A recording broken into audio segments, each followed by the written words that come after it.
Avec près de 202 000 cas en 2011, les cambriolages ont démontré une forte hausse, soit une augmentation de 24,9% ces 5 dernières années.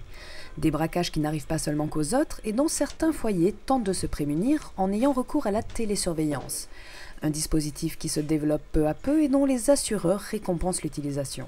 Un client BNP Paribas peut bénéficier, s'il a son assurance prise au sein du groupe BNP Paribas, de 10% de réduction sur sa prime d'assurance MRH, voire de la suppression de la suppression de la franchise en cas de vol. De nombreux assureurs proposent donc des primes amoindries et des montants de franchise réduits pour une assurance habitation jumelée à la télésurveillance.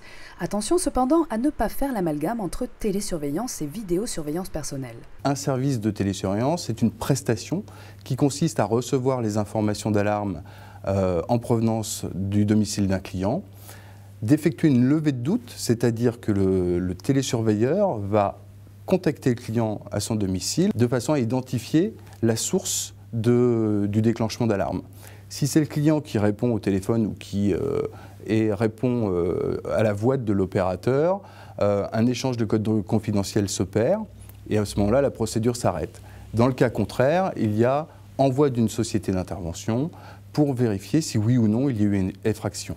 Aujourd'hui, 650 000 foyers sont équipés de télésurveillance, soit seulement 3% des ménages français, pour un coût moyen variant entre 20 et 50 € selon la formule choisie.